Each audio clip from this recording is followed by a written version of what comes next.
Welcome everyone to part 2 of my knots and traces tutorial.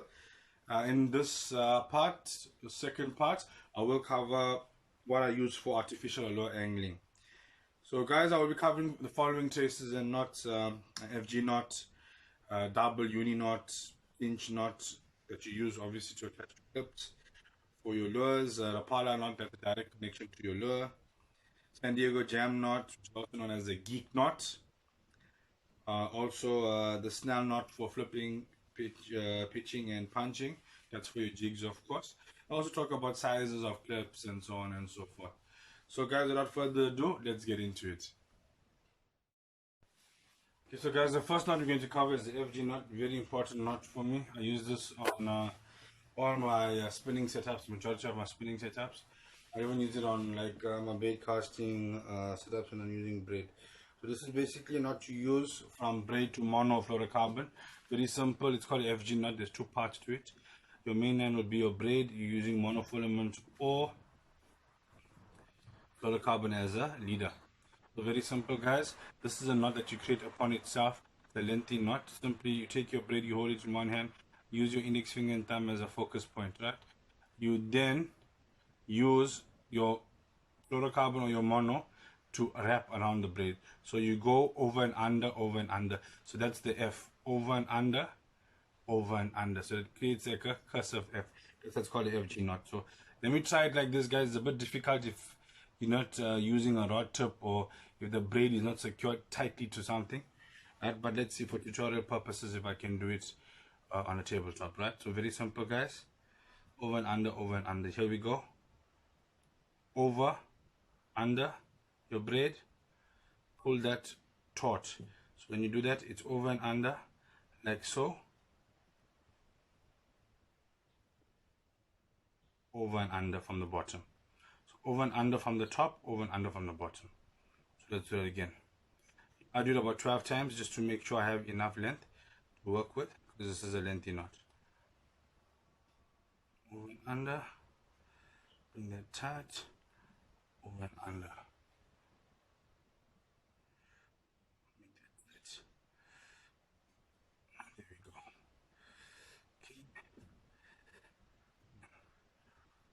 Under, over and under.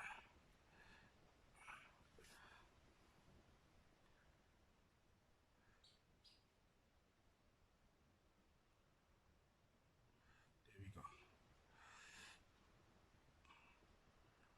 Over and under, over and under.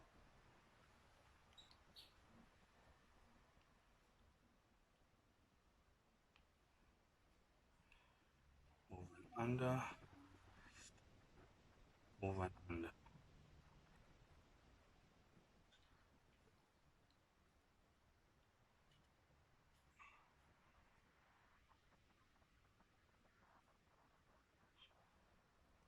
Under, over and under.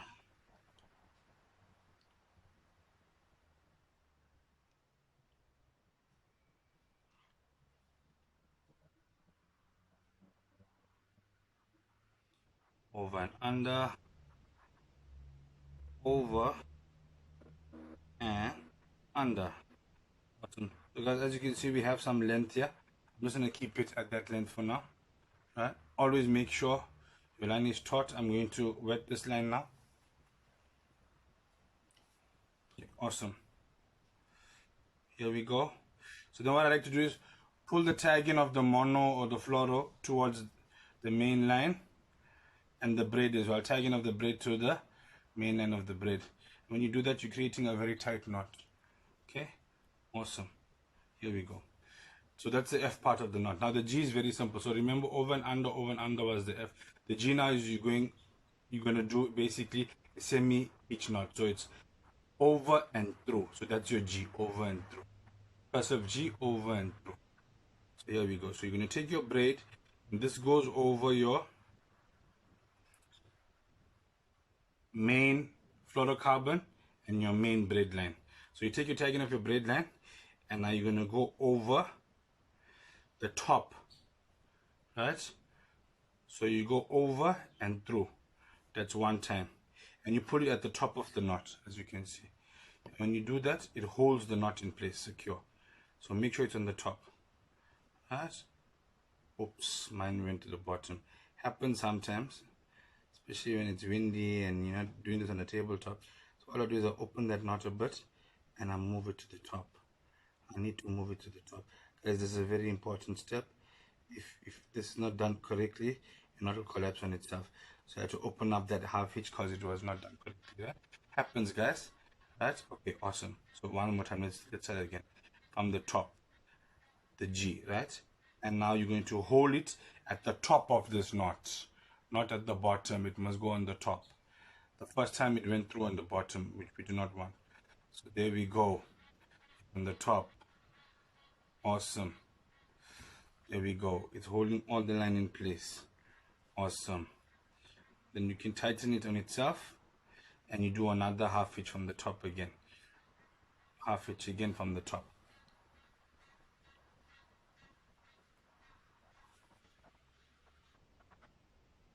Awesome. So now that's holding the knot in place. And then you do a double half hitch. This is the last part. So you go 1, 2 times. Right? This do it again. 1,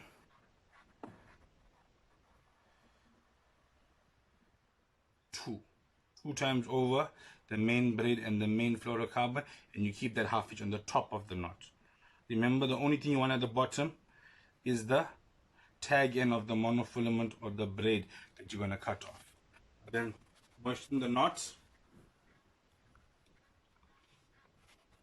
pull it down on itself just to make sure it's taut. In this case it is.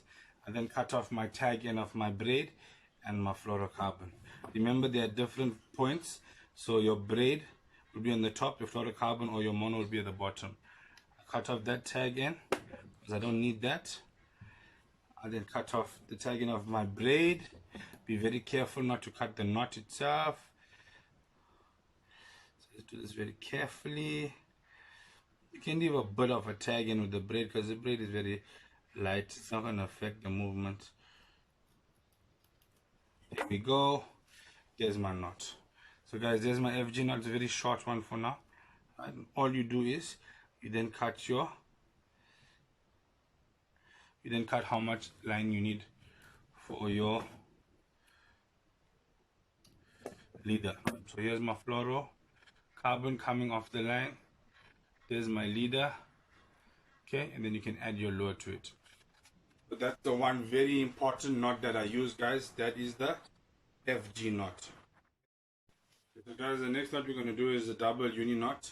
You normally do a double uni knot when you want to perhaps increase your poundage of line in the front, like the leader. I know some guys do that when they cast in because when they tend to cast, tend to break their line. So they use the double uni knot just to create a bit more strength in the front. You can also use it to connect mono to fluoro, fluoro to mono, so on and so forth. So you're going to take your 2 tag ends of your line, like so. I'm using 2 different colors just to make it a bit more visual for you guys, right? So what you do is, I'm going to use this line first to go over, right? So what you do is, you move it over the other line, main line, right? You bring it back in the form of a loop.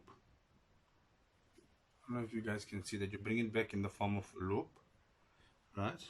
When you do that, you're then going to turn itself, turn the line on itself. So you're going to go back up the opposite line, and doing so, creating a loop, right? So you can go maybe 2 or 3 times over itself, like so. 1, 2, 3, 4, 5. Right. Then go through both lines. You bring it down on itself. So that's the first part of the uni knot. There we go. Okay. You do the exact same thing with the other line. So I'm going to use the thicker line now. Go through the other line and come back in the form of a loop. Okay. And you do that and you go back up that line. Create that loop again. A lot of knots in the way. And here we go. So 1, 2, 3, 4, 5. And when you do that, you come back through that main line and you pull down on it like so. When you do that, you create tension knot. All you do now is you're going to pull these two lines together, these two knots together so they meet this point. And there's your double uni knot, guys. That up.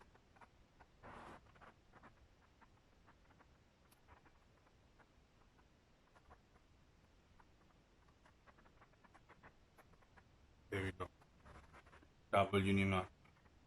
Very strong knot. Okay, I did it very quickly, guys. You take your time, it comes out a bit more neater. That's just to connect two different types of like fluoro to mono, mono to fluoro. Okay, guys, so when I'm fishing with lures, right, especially like jug baits, like these ones here, I tend to use, based on whether it's microfishing or ultralight or medium, light, heavy, I tend to use clips in the front.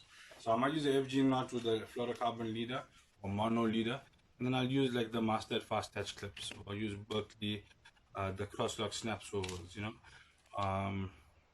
And as you can see, based on the different types of fishing applications, I might use maybe a 15-pound, I might use 8-pound, so on and so forth. Or even maybe like in this case, what is this? This is 75-pound, right? So simply put, guys, let's use that example from before, the FG knot, the braid to fluorocarbon leader, right? Simply, guys, I'd use an improvised clinch knot or the normal clinch knot, and I'll attach a fast touch clip by using the clinch knot, right?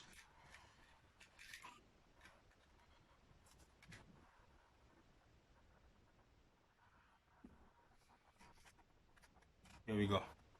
So, right, here's a fast touch clip. I'll just connect this. Let's say this is a fluorocarbon leader. Pick one there. There we go. 1, 2, 3, 4, 5. 4, 5, 6, 7. Alright, there's your clinch knot. Just elevate it, moisten it as they say, pull down on it, boom, there you go. All you'll do in that case now is perhaps add a jug bait to it. So let's say in this case using a Rapala jug bait. There you go. I normally connect it directly to the lure, but in this case there is a swivel that comes with it. All you do is you attach your clip like so, and you're good to go. Right? That's what I use. I use fast touch clips a lot, right? When I connect them to like these Rapalas and so on. Okay, guys, the next knot we're gonna do is the Rapala knot. Now, of course, I think it's only fitting that we do the Rapala knot using a Rapala lure.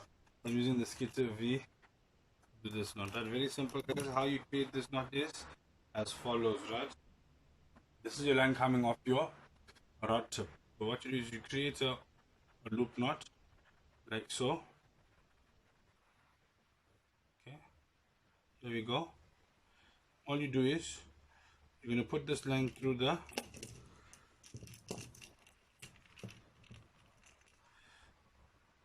connection on your lure, right? You're then going to take the same line, put it through this loop again, right? It's going to come through the other side.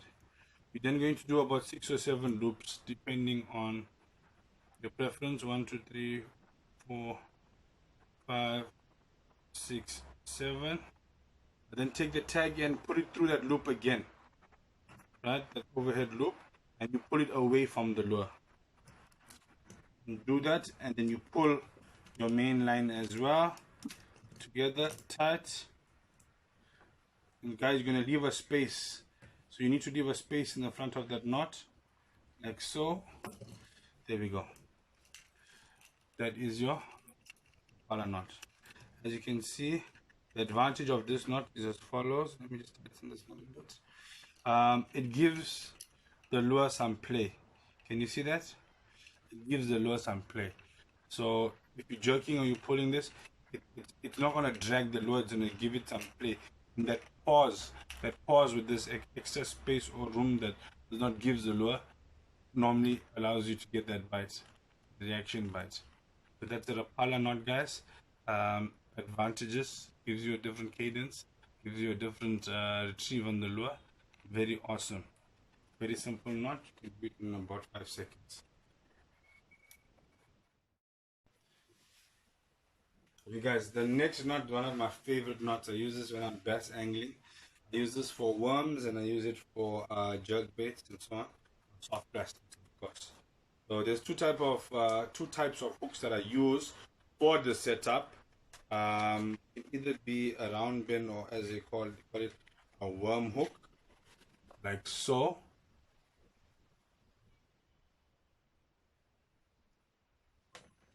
Or extra wide gap hook. Like in this case, it's the Master Megabytes. Awesome sharp hooks. Really get the job. Here we go. So the knot I use is basically called the San Diego jam knot. I do not use the Palomar knot. The Palomar knot takes too much tag and you lose a lot of line. I prefer the San Diego jam knot. It's helped me catch a huge amount of a huge load of fish, especially bass. I just started bass fishing already, got some giants. So it's a really amazing knot, and I recommend it for everyone.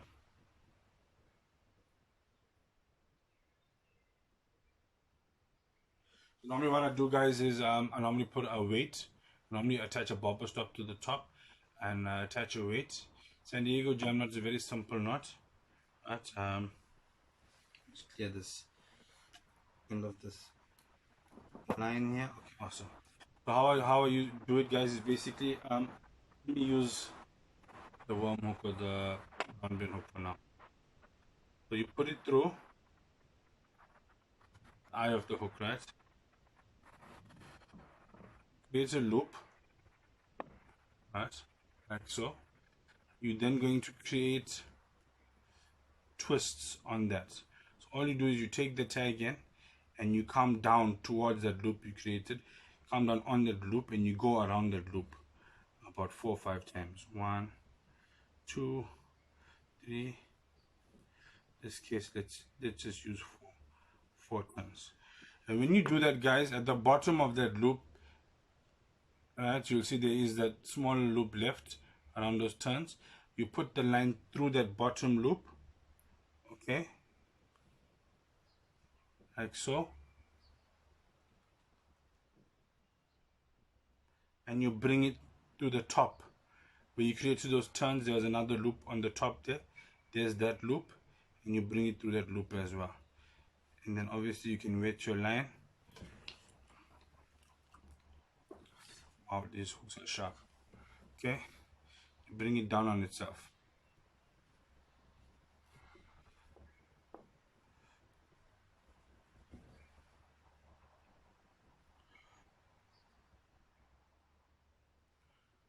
There we go. It's very tight. Of course, it's a thicker diameter line, guys, so it doesn't look that neat. But of course, you're going to put it to size. Need to tighten this. There we go. I'll have my weight in the top here if I'm fishing a Texas rig. So now, guys, there's 2 ways you can actually.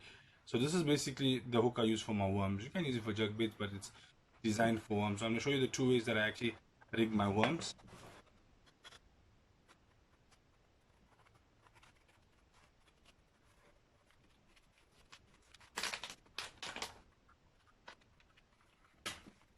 So here's a worm that I use that would get success, especially at Hazelmere Dam. So all you do is you're going to measure it, right? That much. Okay, so I'm going to come down to the.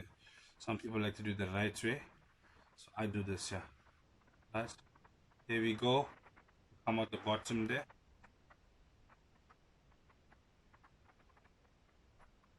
There we go. right? Put it through there, turn it. Remember, I've just measured it to cover the hook itself, right? There we go. Or the hook keeping part of or the bait keeping part of the hook, sorry. I then measure where it's going to come out, and I push my hook through there. Remember, guys, I do not want to expose the tip of this hook right now. I just want the worm to fit. Awesome. There we go. Right. Of course, I have my weight there. That's gonna hold it down. That's one way. Let me show you another way to secure the worm much more onto the hook in your line.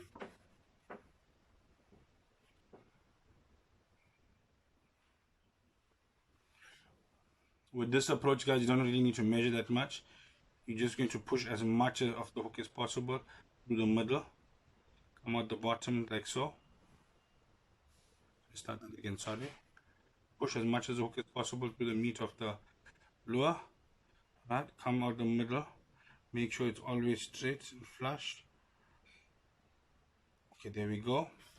And now what I do is I push the worm right up the line of the hook, so it's secure onto the line.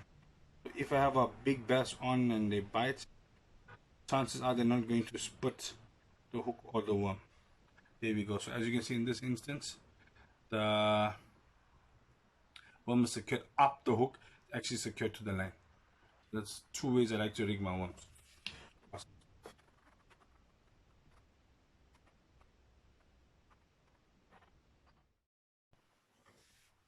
Okay, so guys, if I'm rigging my jug bits, I'll do the same thing. In this case, I'm using, let's say, the Rapala Elite Series Ridgeback Shad 6-inch.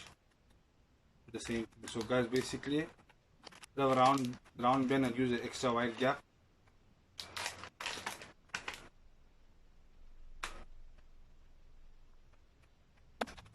Here we go. Just measure it out here. Awesome. So at the middle there, guys, always make sure you rig your lures directly straight through the middle. Take your time. This is the most important part.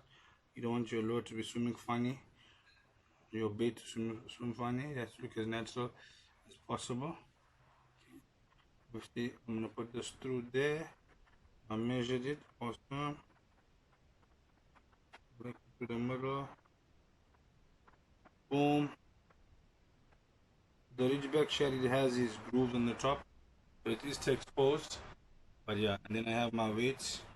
You can swim this weightless, or you can do that. So guys, that's how I like to use my San Diego jam knot for my soft bait jug baits, my soft plastic jug baits, and my worms, and use it to great success. So yeah, try it out, guys. It's amazing. Okay, guys, in the last knot or trace we're going to talk about today is a trace that I use for flipping, pitching, and punching through heavy cover when bass fishing. Or even when I'm fishing estuaries and rivers, you can use this to catch some nice saltwater estuarine species. So guys, when you are using this rig, you need to use a specific hook. I like to use the Grip Pin Max by Master. It's ultra point hook. Basically has a hook keeper, or bait keeper, sorry. This is specifically designed for your flipping and pitching application. As you can see, it's a heavy gauge hook, meaty hook. Want to snag that huge fish, whether it's a bass or a rock salmon.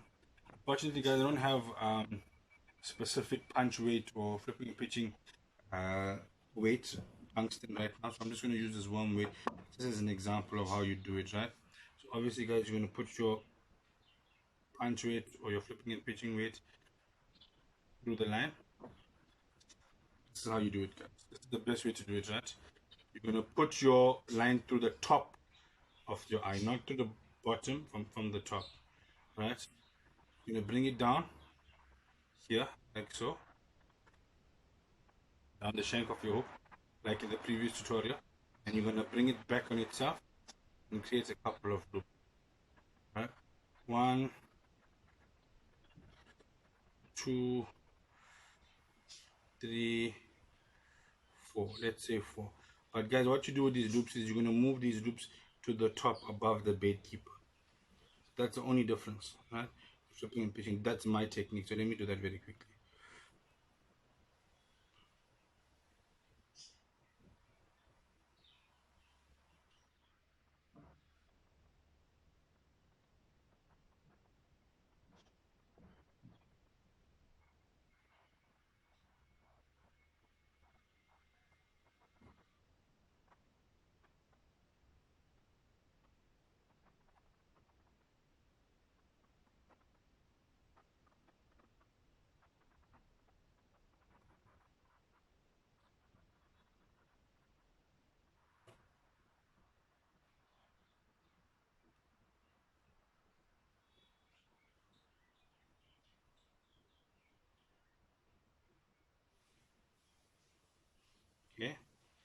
like so, and I bring it through the loop at the bottom. I'm gonna pull on itself.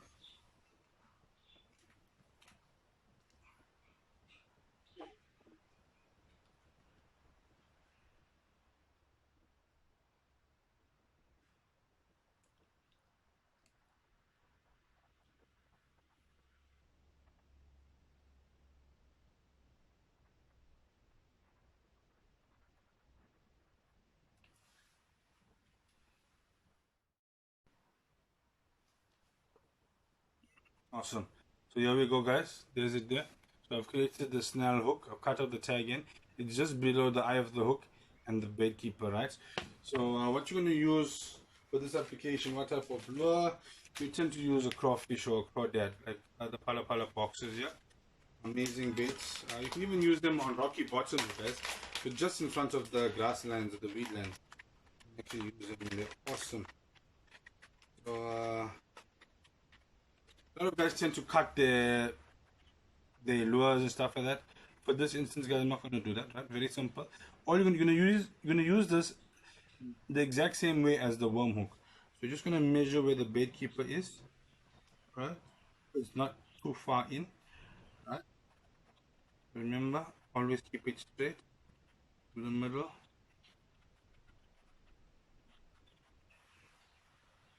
To the first appendage there.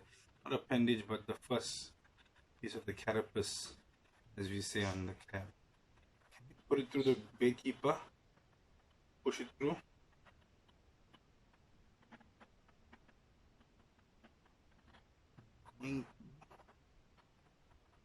There we go. Awesome. As you can see, it's kept there by the bait keeper. Now I'm going to make sure I rig this up where the hook is not exposed. So to measure this correctly. Okay, awesome. And just it's in the middle. It's in the middle. Awesome. There we go. The hook is right there, guys. I can feel it. If a bass had to bite on this, there's the hook tip coming out right there. So that's straight. Imagine this is a punch weight or flipping and pitching weight. There you go, guys. There you go. Right. So snail hook, very important. And the reason why I use a snail hook, guys, is I wish I could show you, but the bait is on here right now. But let me remove the bait to explain this to you. All right. Remove this.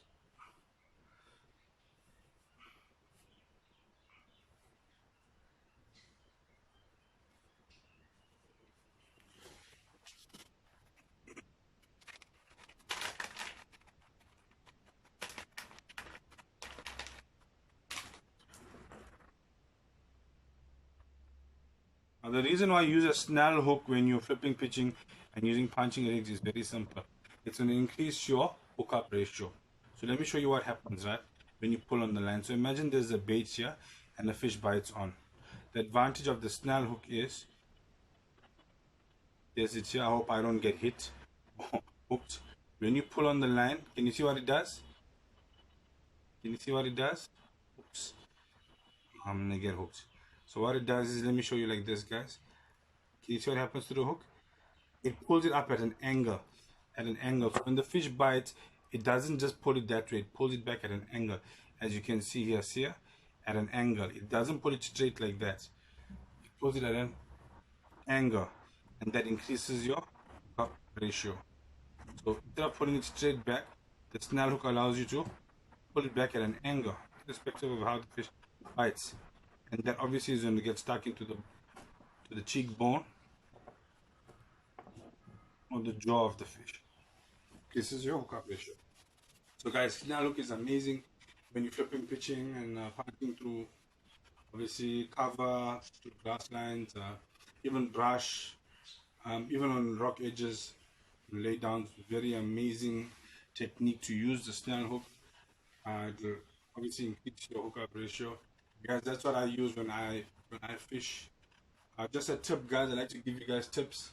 One of my favorites or best jiggers to use for soft water plastic baits and even freshwater, I'd say, is this one. It's the TT head blocks.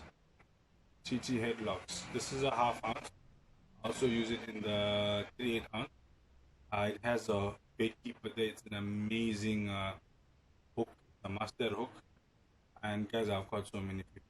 I've lost giants as well, but that's my fault. I should have went to the higher, stronger gauge hooks or heavier weights. But guys, this hook has done it for me. So if you're ever in the market looking for an amazing jig head, keep your eyes open for be on the lookout for the TT headlocks. And this is made by Z-Man. Really, they manufactured in Fiji by Tackle Tactics, specifically for Tackle Tactics, which is an Australian company. They use Z-Man plastics, the rivers, freshwater, saltwater, just like us. They have similar species as well. And in Australia, like what we call cobalio, they call it Malawi or jewfish. They have their perch, estuary rockhods, similar fish to us, deadfin mullets and so on. So yeah, guys, that's just part 2 of my knots and chase tutorial, what I use for artificial lures.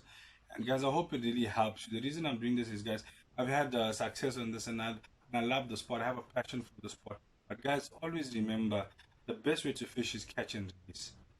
Just because you caught everything doesn't mean you must keep everything. Guys, if everyone kept everything they caught, there would soon come a time where there'll be nothing to catch. Guys, conservation is very important.